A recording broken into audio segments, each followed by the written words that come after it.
Saudara-saudari yang terkasih, kita jumpa lagi dalam Pelita Hati hari ini, Rabu 18 Januari 2023, hari biasa dalam Pekan Biasa yang kedua.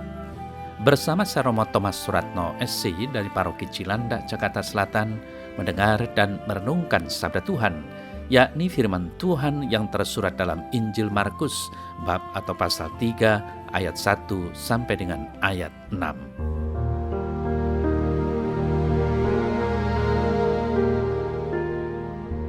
Ketika Yesus masuk lagi ke rumah ibadat, di situ ada seorang yang tangannya mati sebelah.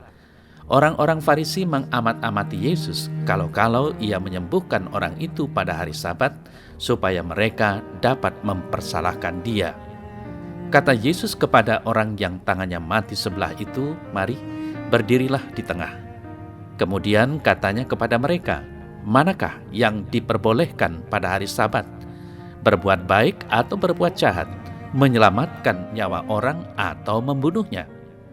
Tetapi mereka diam saja. Ia sangat berduka karena kekerasan hati mereka, dan dengan marah ia memandang orang-orang di sekelilingnya, lalu ia berkata kepada orang itu, "Ulurkanlah tanganmu."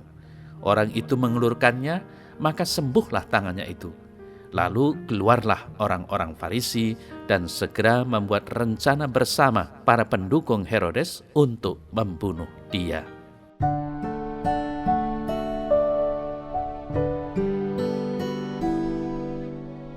Saudara-saudari yang terkasih, seperti yang tadi kita dengar, manakah yang diperbolehkan pada hari Sabat, berbuat baik atau berbuat jahat, menyelamatkan nyawa orang atau membunuhnya? Konteks dari firman ini tidak lain adalah Yesus menyembuhkan orang sakit pada hari Sabat merupakan peristiwa yang cukup sering terjadi dan merupakan salah satu isu konflik dengan orang-orang Farisi, hal mana kelihatannya telah menyebabkan ketegangan yang serius antara dirinya, Yesus, dengan para petinggi agama Yahudi. Akan tetapi, saudara-saudari yang terkasih, di sini Yesus memberikan satu pelajaran yang sangat penting, yakni hukum itu baik, dalam hal ini hukum Sabat. Namun hukum ini tidak boleh merusak atau mengganggu pelayanan karitatif. Dalam bahasa Latin, caritas itu adalah kasih. Artinya melakukan perbuatan baik bagi sesama. Memang, terkadang Yesus bisa dipandang melakukan tindakan yang melawan hukum Sabat, dan secara tidak langsung menantang para ahli Taurat dan Farisi. Tetapi di sini hanya ada dua pilihan yang memang harus dipilih, mengikuti hukum cinta kasihnya atau tidak. Jadi tidak setengah-setengah, seolah-olah bisa ya, bisa tidak. Maka dari itu, saudara-saudari yang terkasih, kita juga seharusnya menentukan sikap tegas berkaitan dengan cinta kasih Kristiani. Apakah kita mau mengubah cara-cara kita yang lama, rutinitas yang biasa untuk melakukan suatu tindakan cinta kasih? Maukah kita menolong sesama manusia yang sungguh membutuhkan pertolongan karena berada dalam situasi kritis pada suatu pagi, walaupun hal ini berarti kita tidak dapat menghadiri misa harian yang sudah merupakan kebiasaan kita misalnya? Saudara-saudari yang terkasih, hukum-hukum atau peraturan adalah baik. Hukum-hukum itu dibuat demi kehidupan yang harmonis dan bahagia dalam kehidupan bersama. Hukum atau peraturan itu semacam rambu-rambu bagi kita dalam menjalani jalan kehidupan bersama kita.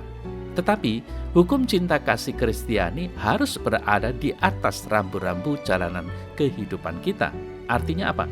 Artinya harus berada di atas hukum apapun.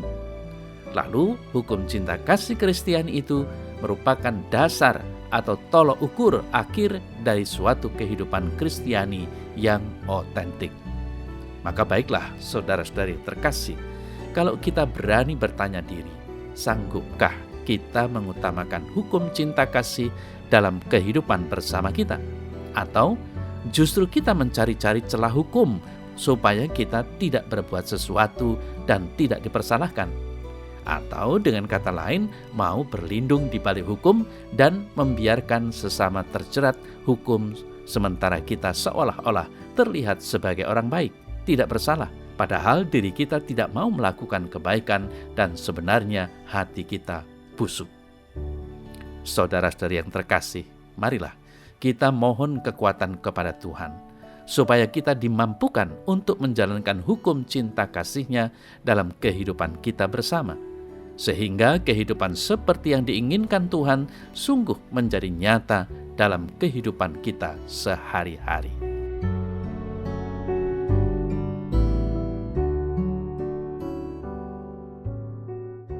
Dalam nama Bapa dan Putra dan Roh Kudus. Amin. Ya Yesus Kristus, Engkau adalah Tuhan dan Juru Selamatku. Terima kasih penuh syukur kuhaturkan kepadamu untuk hukum cinta kasih yang Kau berikan kepadaku. Semoga hukum cinta kasih-Mu ini senantiasa mengatur hidupku. Amin. Semoga Allah yang Maha Kuasa memberkati saudara dalam nama Bapa dan Putra dan Roh Kudus. Amin.